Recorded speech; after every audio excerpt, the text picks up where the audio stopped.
राहु और केतु दोनों ही malefic planets होते हैं और मेलेफिक होने के नाते थोड़ी बहुत तो मेलेफिक इफेक्ट्स हमको देंगे ही। अब जब हम कुंडली देख रहे होते हैं तो कुंडली का सबसे इंपॉर्टेंट घर होता है आपका पहला घर, क्योंकि पहले घर में जो हो रहा है वही डिसाइड करता है कि बाकी के घरों में और क्या-क्या होने वाला है। तो आज हम ये जानते हैं कि राहु का पहले घर में होना ज्यादा लाभदायक है या केतु का पहले घर में होना ज्यादा लाभदायक है। So let's get started. नमस्ते। भाग्यश्री होलिस्टिक एस्ट्रोलॉजी में आप लोगों का एक बार फिर से स्वागत है।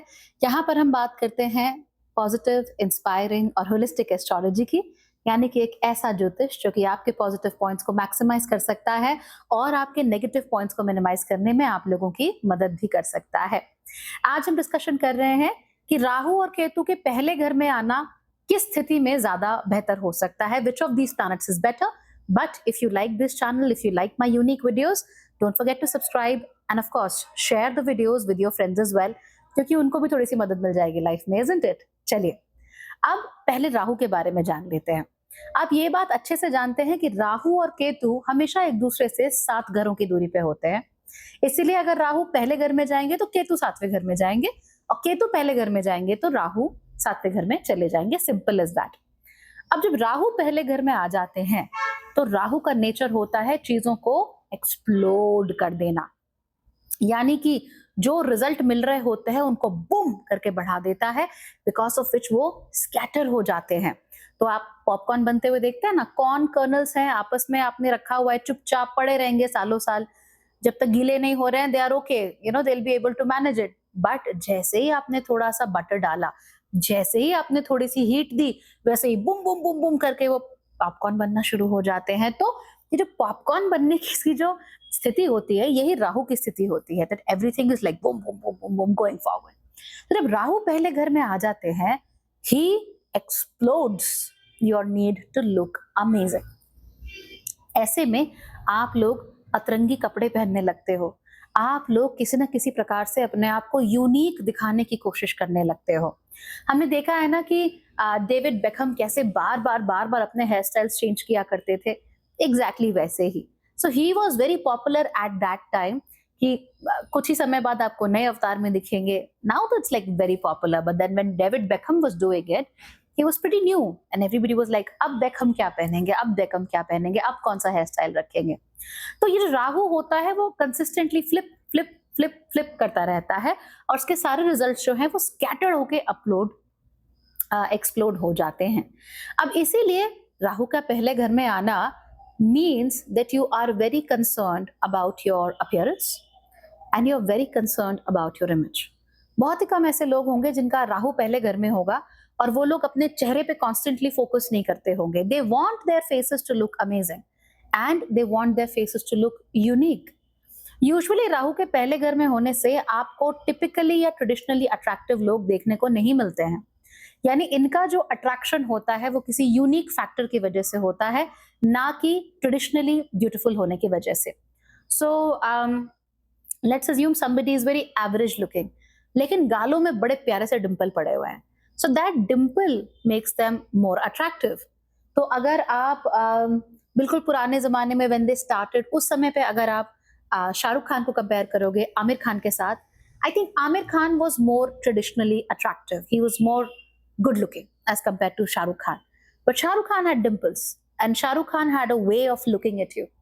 Shah Rukh Khan had a way of talking. एक swagger है, एक confidence है। तो वो swagger, वो confidence जो है, आप इसको राहु के साथ कंपेयर करके देख सकते हो, that okay, maybe I'm not traditionally attractive, but I can do this. I have a dimple and I can talk with swagger. तो ये राहु होता है। So appearance wise you become very concerned. आपके चेहरे पे क्या चल रहा है, you become very concerned with that. बहुत सारे लोग अपने फेशियल मॉडिफिकेशंस करवाते हैं, तो बोटॉक्स हो गया, लिप फिलर्स हो गए, ये तो हैं ही, लेकिन कई सारे लोग यहाँ पे पियर्सिंग करा लेंगे, यहाँ पियर्सिंग करा लेंगे, because they want to look unique and they want कि उनका ये जो चेहरा है ना, फेस कार्ड बोलते हैं ना, face card should always be unique. तो ये राहु के अंदर आना शुरू हो जाता है when Rahu is in the first house. कई सारे लोग सोसाइटल प्रेशर्स की वजह से, फैमिली प्रेशर की वजह से ये चेंजेस नहीं कर पाते, लेकिन नीड तो उनके अंदर फिर भी होती है अलग दिखने की। तब ये लोग अपने शरीर के साथ एक्सपेरिमेंट्स बहुत ज्यादा करते हैं। I know somebody with Rahu in the first house in Scorpio, जो कि बार बार बॉडी बिल्डिंग के लिए अलग अलग चीजें छोड़ देता था। सो ये जो लड़का है, कभी इसने चीनी खानी छोड़ दी एकदम, कहीं से भी ग्लूटेन हो, चीनी हो, शुगर हो, आती नहीं लगाना, महीने महीने तक ये कर रहा है। फिर अचानक से, अब एक टाइम पे तो वेट लॉस होना बंद हो जाएगा, सो देन अचानक से नमक भी खाना छोड़ दिया, अब नमक को टच ही नहीं कर रहा है। तब तक जब तक बेहोश हो गए, गिर नहीं गया, ही वाज लाइक नो नमक फ्रॉम नाउ ऑन। तो उसके अंदर ही टेंडेंसी थी कि नमक नहीं खाना, चीनी नहीं खानी, ये करना है, वो करना है, मेरी बॉडी बनेगी, ऐसा वैसा वैसा। वो अलग बात है कि जब मेहनत पूरी की, जिम पूरा गया, सब कुछ छोड़ा छाड़ा पूरा, लेकिन कोई भी नॉर्मल एवरेज लड़का जितना अच्छा एक अपना शरीर बना सकता है, उतना फिर भी नहीं बना, and he was still looking very unique, different from others. तो ये जो डिफरेंट फ्रॉम अदर्स होता है, जो यूनिकनेस होती है, ये राहु की होती है। प्लस राहु अगर पहले घर में आए तो आपके चेहरे पर एक हल्की सी रूडनेस रखते हैं। Sensitive people can understand this, those who are not sensitive may not understand, but खास तौर पे जो ये एरिया होता है, भौएं और हमारा माथा, इसको देखकर आप उस व्यक्ति के चेहरे पे एक हल्की फुल्की रूडनेस तो आप जरूर नोट कर सकते हो।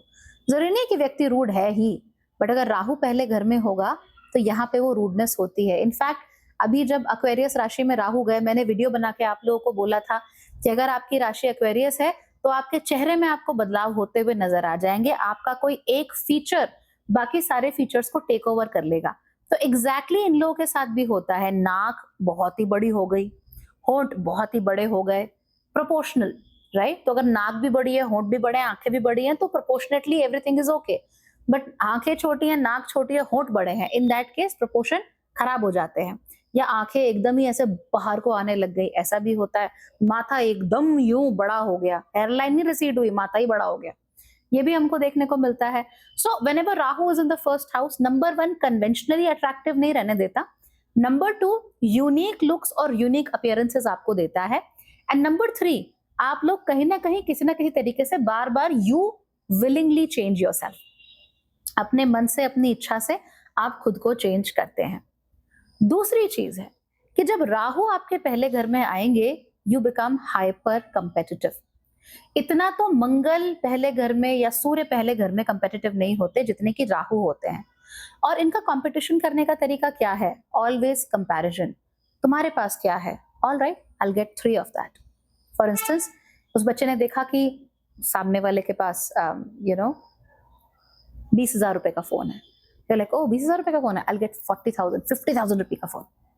सो यहाँ पे जो कुछ भी हो रहा है वो बाय कंपैरिजन हो रहा है। इनकी जो सेल्फ आइडेंटिटी है, ये दूसरों के साथ कंपेयर करके खुद को बड़ा दिखाने के साथ कनेक्टेड होती है।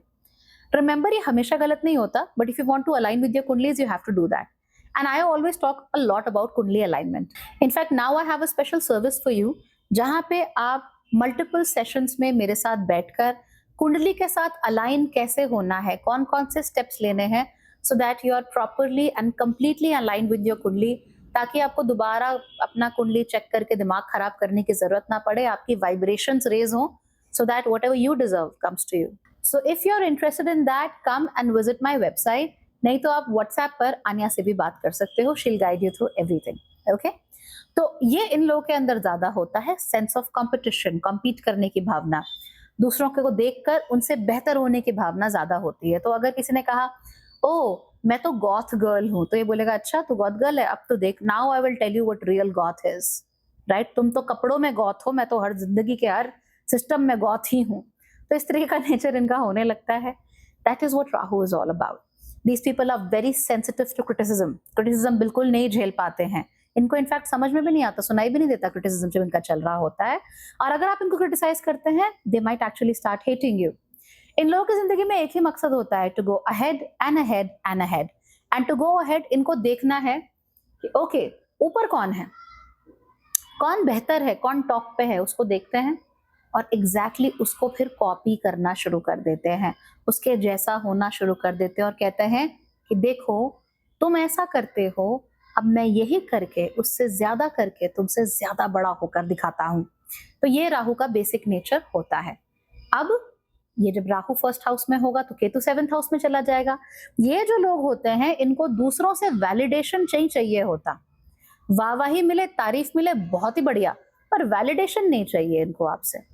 ये लोग आपकी तारीफ चाहते हैं कि आप कहते रहें कि भाई जो कुछ है तू ही है, पर वो ये नहीं चाहते कि ये माने कि तुम्हारे होने से मैं हूं, तुम तारीफ कर रहे हो तो मैं हूं। इसीलिए अक्सर रिश्तों के प्रति थोड़ा उदासीन भाव ये लोग अपना कर रखते हैं। हाँ, लेकिन कोई रिश्ता है इनकी जिंदगी में, तो कब कहां पर क्या कहकर सामने वाले को खुश करना है और उसे अपने वश में कर लेना है, ये उनको बहुत अच्छे तरीके से आता है। So they often know the right things to say, especially in relationships. हालांकि कमाल की बात यह है कि ये हमेशा नहीं बोलते, ये तभी बोलते हैं जब जरूरत होती है या चीजें इनके हाथ से बाहर जा रही होती हैं। Of course Rahu is a malefic, what were you expecting, right? झूठ अगर कभी बोलना हो तो झूठ बोलने में ये लोग हिचकिचाते नहीं हैं। इनफैक्ट झूठ बोलने से ज्यादा they tell you embellished truths, यानी मिर्च मसाला लगाकर जो बात होती है ना, अच्छे से फ्राई करके तभी आपको बताएंगे। इनका अंदर ये नेचुरल होता है। तो अगर आप कह रहे हो कि नहीं मेरे अंदर नेचुरल नहीं है, तो डेवलप करो, फिर थोड़ा सा मार्केटिंग करना सीखो, थोड़ा सा अपना उल्लू सीधा करना सीखो, अपने ही ड्रम बजाना सीखो। क्या कर सकते हैं, do it, that is how you align with your कुंडली। ऑलराइट। और अगर पहले से ऐसा करते हो, डिल्यूजन में हो, तो ऐसा नहीं करो। This is who you are, right? चलो अब केतु की बात करते हैं। अगर केतु आपकी कुंडली के पहले घर में चला गया, तो एक ऐसा ग्रह है जो डिटैचमेंट ओरिएंटेड है। वो जहां पे बैठा रहेगा वहां पे वो बहुत ज्यादा उसमें टैलेंट होता है, बहुत ज्यादा उसको गिफ्ट्स होते हैं, पर उसको यूज नहीं करता, वो करना ही नहीं चाहता, मन ही नहीं होता उसका। तो इसीलिए आप नोट करेंगे कि राहु वाले लोग ट्रेडिशनली ब्यूटीफुल नहीं होते, Rahu in the first house. But जो केतु वाले लोग होते हैं, they are actually pretty good looking. तो अगर किसी का केतु पहले घर में है, तो आप इन लोगों को नोट करोगे, फीचर्स बहुत अच्छे होंगे इन लोगों के, खूबसूरत बहुत होंगे, ट्रेडिशनली ब्यूटीफुल होंगे, अट्रैक्टिव होंगे, सिमेट्रिकल फेसेस अक्सर इन लोगों के देखने को मिलते हैं। इनकी बॉडीज भी काफी सिमेट्रिकल होती हैं, so very very symmetrical, attractive and good looking traditionally. हालांकि क्योंकि केतु है, इसलिए ख्याल नहीं रखते, राइट? अपने आप को ऐसे दिखाने की कोशिश नहीं करते कि देखो मुझे देखो। इनफैक्ट जब ये अपना आउटफिट वगैरह चूज करेंगे, they will always choose something that is just slightly different from the others and maybe even better looking, but I'm not trying too hard. जैसे कि वो लोग जो टी शर्ट पहन के चल रहे हैं, जीन्स पहनकर चल रहे हैं, लेकिन टी शर्ट 40,000 रुपए की है। सो दे नो 40,000 की टी शर्ट है, आपको भी दिख रहा है 40,000 रुपए की टी शर्ट है, but they are showing, you know what, I am the T shirt guy, you know, इस तरीके से। तो मान लीजिए some very handsome guy like Vinod Khanna. 70s में विनोद खन्ना जैसा एक निहायत ही हैंडसम इंसान टैटूज करा के घूम रहा है पूरे बदन पे, full of tattoos. Why? Because yeah, I'm good looking, I'm handsome, but also look, I'm so different, I'm so unique. ये देखो टैटू टैटू टैटू। अब 70s में इंडिया में कौन इतने सारे टैटू करा के घूम रहा था, राइट? कुछ लोग फिर भी कराते होंगे, बट मेन स्ट्रीम में you don't see people like that. So that is Ketu. Conventionally attractive, very handsome, yes. Very good looking, yes. अपने आप का वैसे ध्यान नहीं रखना, वैसे सजसवर कर नहीं रखना जैसे राहु रहता है, वैसे बार बार चेंज नहीं होते रहना जैसे राहु होता है, बट कुछ यूनिक, कुछ हट के रखना है। 70s इंडिया में Vinod Khanna with tattoos, that's Ketu. But what is Rahu? Rahu would be like, imagine Amitabh Bachchan looking at Vinod Khanna. Let's assume that Vinod Khanna has Ketu in the first house and Amitabh Bachchan has Rahu in the first house. तो अमिताभ बच्चन विनोद खन्ना को देखते हैं और कहते हैं अच्छा, and he's Rahu in the first house. हाँ, imagine करते हैं ऐसा, तो वो कहेंगे अच्छा तेरे 15 टैटू है ना, मैं 115 टैटू बना के दिखाता हूँ। So Vinod Khanna is going with tattoos. He's chill, he's a cool dude. अपने बढ़िया टैटू वाटू बना के घूम रहे हैं, and Amitabh Bachchan is like, oh you have tattoos, I will now make more tattoos. So ये इस तरीके का जो आउटलुक है ये आपको दोनों के बीच में देखने को मिल जाएगा। जेलसी के मामले में Rahu in the first house will be a lot more jealous, Ketu in the first house doesn't even care, क्योंकि उसको समझ में ही नहीं आता कि जेलस होना किससे है।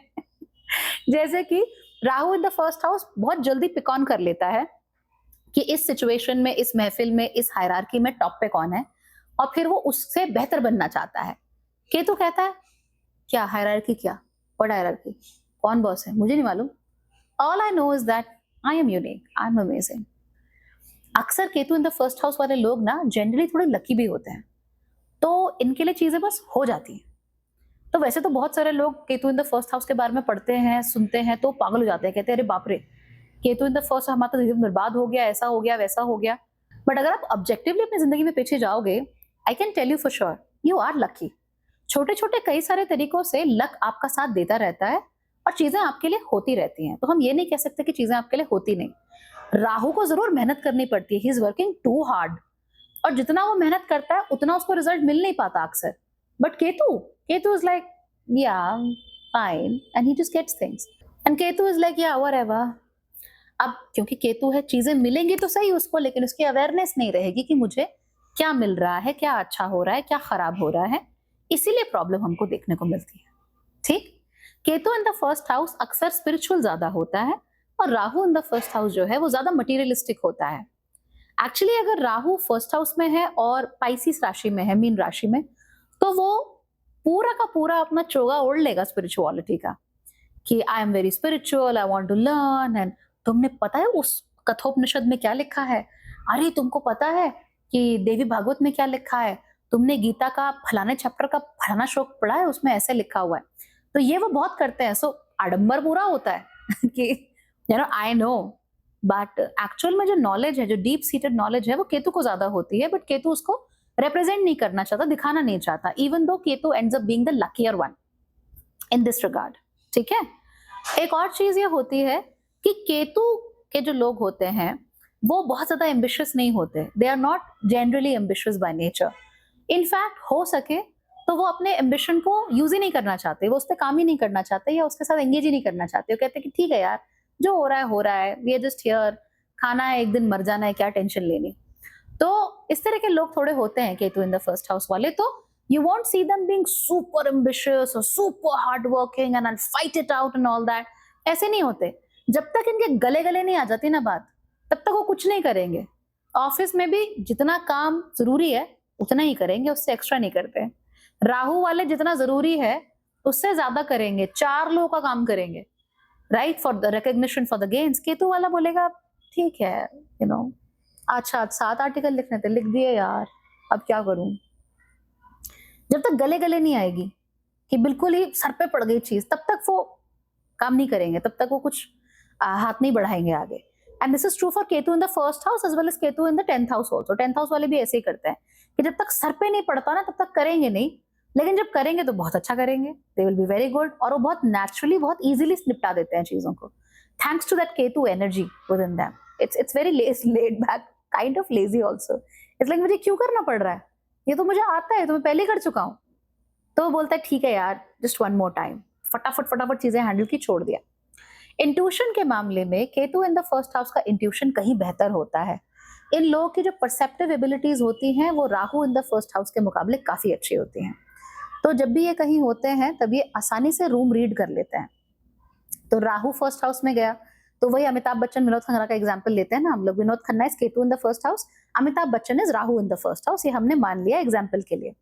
तो विनोद खन्ना अगर रूम में गए तो वो रूम में क्या चल रहा है, क्या माहौल है, मूड क्या है रूम का, वो भांप लेंगे। बोलेंगे कुछ नहीं, एंगेज नहीं करेंगे, पर भांप लेंगे।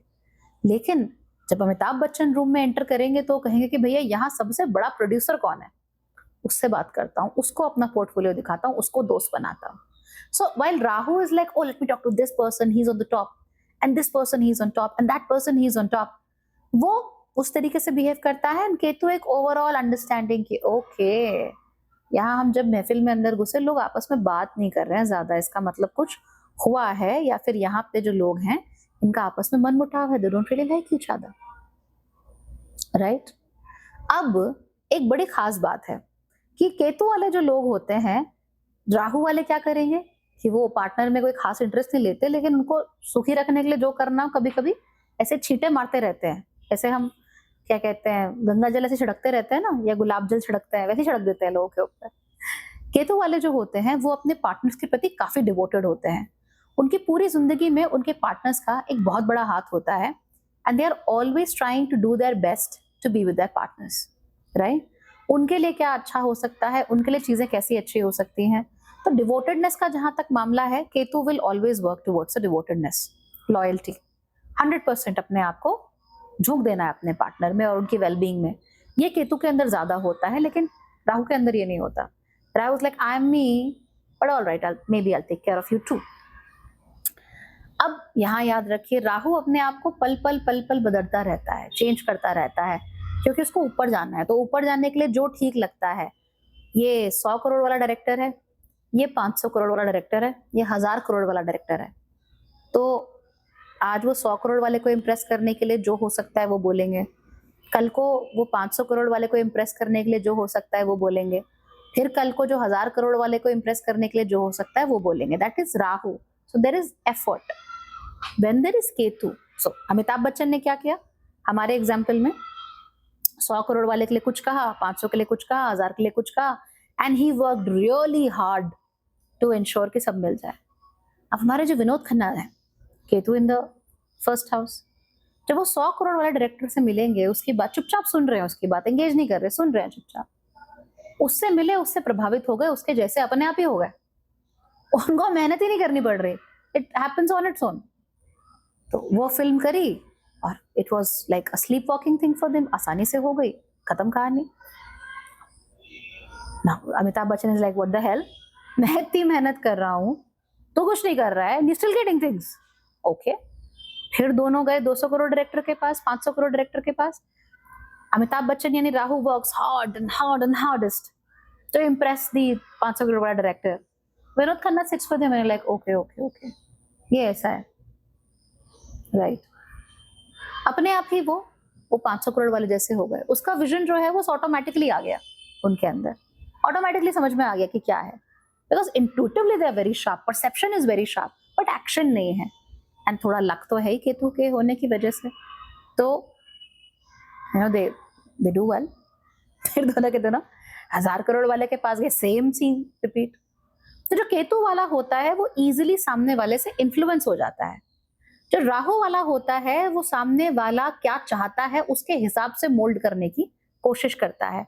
सो यहाँ पे बाउंड्रीज नहीं होती केतु में, लेकिन यहाँ पे एम्बिशन ज्यादा होता है, यू नो, बाउंड्रीज ज्यादा होती हैं कि okay I want to be with these specific people who are on top, and Ketu is like whatever whoever I am with, मैं तो ठीक हूँ, मुझे सड़क पे चाय पिला लो मैं उसमें भी ठीक हूँ, मुझे ताज ले जाओ मैं वहां भी ठीक हूँ, टेंशन नहीं है. सो अब इन दोनों में से कौन सा ग्रह बेहतर ग्रह होता है पहले घर के लिए? नाउ रिमेंबर, दोनों ही मैलेफिक्स हैं, तो क्योंकि मैलेफिक इनका नेचर होता है इसीलिए they are not the best planets for the first house, है ना. फर्स्ट हाउस में हम चाहेंगे कि राहु और केतु ना ही हो, लेकिन अगर हैं तो उनमें से बेहतर कौन सा है? अगर आप स्पिरिचुअल हैं, एम्पैथेटिक हैं, हाईली सेंसिटिव हैं, एक्स्ट्रा सेंसरी परसेप्शंस आप लोगों को इसमें इंडल्ज करने में कोई समस्या नहीं है, and you basically are not very ambitious, you focus a lot more on people and you focus a lot more on partners, फिर आपके लिए Ketu in the first house बेहतर है. तो जो लोग स्पिरिचुअल काम कर रहे हैं, इस तरह की चीजें कर रहे हैं, हीलिंग के काम कर रहे हैं, उनके लिए Ketu in the first house बेहतर है. लेकिन ऐसे लोगों को अपनी बाउंड्रीज को मेंटेन करने पे बहुत मेहनत करनी पड़ती है. इसीलिए आप देखोगे कि जो लोग बहुत एम्पैथेटिक होते हैं वो लोग अक्सर बहुत दुखी होते हैं, क्योंकि जो चीज, जो लैक ऑफ बाउंड्री उन्हें दूसरों के साथ आसानी से कनेक्ट कर देती है, वही लैक ऑफ बाउंड्री अक्सर उनके लिए मुसीबत बन जाती है, right. So that is what Ketu in the first house does, because eventually it's a malefic, तो प्रॉब्लम तो क्रिएट करेगा. और कमाल की बात है दैट अवेयरनेस की तो कमी है, अवसर तो है नहीं, सेंसेस तो है नहीं केतु के. तो आपको किसी की चीज खराब लग रही है, आपके दिल में चुभ रही है, किसी के होने की वजह से आपको तकलीफ हो रही है, तो उसको क्या चल रहा है वो तो आप यूं परसीव कर लोगे, अपने में क्या चल रहा है वो परसीव नहीं कर पाता इंसान. तो इसकी वजह से किसी और के साथ बाउंड्रीज ना होने की वजह से उनकी जो नेगेटिविटी हमें इम्पैक्ट कर जाती है वो बहुत ज्यादा होती है और इवेंचुअली तकलीफ देती है. राहु जो है इन द फर्स्ट हाउस, उन लोगों के लिए बेहतर होता है, वो हाइपर एम्बिशियस, जो कि अपने दम पे सब कुछ पाना चाहते हैं, जो कि अपने दम पे सब कुछ करना चाहते हैं, जो बहुत ज्यादा हार्ड वर्क, परसीवरेंस, इनसे डरते नहीं. तो जो टाइप ए पर्सनालिटीज होती है ना, जिनसे बैठा ही नहीं जाता एक जगह पे, they continuously have to keep doing things, they continuously have to achieve, they continuously have to change and you know become better in this that. ऐसे लोगों के लिए Rahu in the first house relatively बेहतर होता है. हालांकि क्योंकि Rahu in the first house है तो मलेफिक ही, इसीलिए जब ये लोग कंसिस्टेंटली अचीव नहीं कर पाते, ऐसे में इन लोगों के अंदर फ्रस्ट्रेशन बहुत बिल्डअप होती है, और वो फ्रस्ट्रेशन ऑब्वियसली अच्छी बात नहीं होती. सो हमें इन चीजों पर थोड़ा ध्यान देना होता है। Materialism Rahu in the first house में ज्यादा है, स्पिरिचुअलिज्म, एम्पैथी ये Ketu in the first house में ज्यादा है, लेकिन लक भी Ketu in the first house में ज्यादा है, और एक्सेसिव मेहनत Rahu in the first house में ज्यादा है।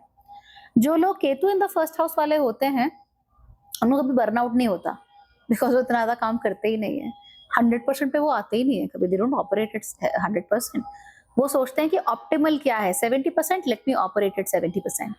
राहु वाला हमेशा 300% पे काम कर रहा होता है, इसलिए राहु वाला के एग्जॉस्ट होने के चांसेस अक्सर कहीं ज्यादा होते हैं। तो वैसे तो हम चाहेंगे नहीं कि दोनों में से कोई भी ग्रह फर्स्ट हाउस में आए, बिकॉज दे आर मैलेफिक्स, लेकिन generally if you are type A personality, you want to go out, you want to achieve and this that, then Rahu in the first house can actually be great, because वो कभी आपको चैन से बैठने ही नहीं देगा, just take you forward, take you up। और if you're very empathetic, you're very laid back, आपकी जिंदगी के जो गोल्स हैं वो लोगों के साथ प्रेम से शांति से रहने वाले गोल्स हैं, फिर आपके लिए Ketu in the first house is a lot better. हालांकि इनमें से अच्छा कौन होगा आपके लिए जेन्युइनली, ये इस बात पर निर्भर करता है कि पहले घर में यानी जिस राशि में ये दोनों के दोनों ग्रह बैठे हुए हैं उसके स्वामी कैसी स्थिति में है, और आपकी कुंडली में सूर्य और चंद्रमा की स्थिति कैसी है। तो अगर सूर्य चंद्रमा कमजोर हैं तो फिर राहु और केतु के मैलेफिक इफेक्ट्स हमें ज्यादा देखने को मिलते हैं। तो अगर सूर्य और चंद्रमा की स्थिति कमजोर है तो राहु और केतु के मैलेफिक इफेक्ट्स यानी खराब इफेक्ट्स हमें ज्यादा देखने को मिलेंगे। तो उसमें क्या होगा, Ketu in the first house चलेगा, अपना ध्यान नहीं रखना, किसी चीज पे ध्यान नहीं देना, ना पढ़ाई करना, ना शादी करना, ना रिश्तों में ठीक रहना, किसी से भी इम्प्रेस हो जाना, उसके जैसा एकदम से हो जाना, संगत के हिसाब से बदलते रहना, अपनी कोई आइडेंटिटी नहीं होना, ये सब ज्यादा हो जाता है। और अगर राहु आपके फर्स्ट हाउस में है और सूर्य और चंद्रमा की स्थिति खराब है, इन दैट केस फिर आप क्या करते हो, you are rebel without a cause. आपके पास एम्बिशन पूरा है बट आपको पता ही नहीं उस एम्बिशन तक पहुंचने के लिए करना क्या है, you don't have a clear cut way, दिमाग के आगे हमेशा कोहरा छाया रहता है, so you are not exactly in the best space. तो ये मैलेफिक इफेक्ट सूर्य और चंद्रमा के कमजोर होने से बहुत ज्यादा बढ़ जाते हैं। एंड अगर वो राशि जो है उसका स्वामी खराब स्थिति में है, तो मान लो आपका राहु फर्स्ट हाउस में है और ये है कन्या राशि में, लेकिन आपके बुध 8वें घर में जाके बैठे हुए हैं विच इज इन एरीज, तो वहां से आपको समस्या हो जाएगी। या बुध मान लीजिए 6ठे घर में जाके बैठे हुए हैं या 7वें घर में जाकर बैठे हुए हैं, तो आपको समस्या हो जाएगी। फिर वो जो राहु है उसके मैलेफिक इफेक्ट, खराब इफेक्ट ज्यादा आएंगे और कंट्रोल करने की स्थिति में हम होंगे नहीं। तो इसीलिए अलग अलग तरह के लोगों के लिए, अलग अलग तरह के कामों के लिए राहु या केतु फर्स्ट हाउस में अच्छे रिजल्ट दे सकते हैं, but a lot depends on the स्थिति ऑफ सूर्य चंद्रमा एंड द राशि स्वामी। एंड रिमेंबर राहु और केतु क्योंकि हमेशा एक दूसरे से 7वें होते हैं, इसलिए हमें सूर्य चंद्रमा एंड राहु प्लस केतु दोनों के ही लॉर्ड्स को बहुत बारीकी से देखना होता है to understand what it is all about. Remember, जब राहु और केतु आपकी कुंडली के पहले घर में आ जाएं, तो आपके लिए केतु के कारण पूर्व जन्मों के कर्म और पूर्व जन्मों के संस्कार बहुत जरूरी हो जाते हैं। तो इस जन्म के संस्कार भी उतने मैटर नहीं करते जितना पूर्व जन्मों के। और जब राहु पहले घर में आ जाते हैं तो आपके लिए सबसे ज्यादा एनर्जी आपके लाइफ पर्पस को ढूंढने और उसे फुलफिल करने में लगनी चाहिए, अन्यथा जीवन व्यर्थ भी हो सकता है। So you can run behind whatever but nothing works out for you eventually. Today you are a fashion designer, tomorrow you are an astrologer, day after tomorrow you are something else, but बात नहीं बन पाती। केतु वाला जिसके साथ होगा वही हो जाएगा, पानी की तरह, जहां जिस बोतल में डाला वैसी हो गए। You need a strong Ketu if you want to become an astrologer. Did anybody tell you that? No, they must. चलिए, so ये हमने डिस्कस किया। I hope this was good for you, very eye opening for you. कोई questions हैं तो comments में लिखो, I'll try my best to answer them. And अगर आप ऐसे ही किसी और घर में किसी और ग्रह के बारे में जानना चाहते हो, do let me know in the comments and we'll talk about it, right? And yes, if you want to align yourself with your Kundali and you want dedicated guidance for that, you can totally do that as well. All right? Okay, everybody, bye bye, take care.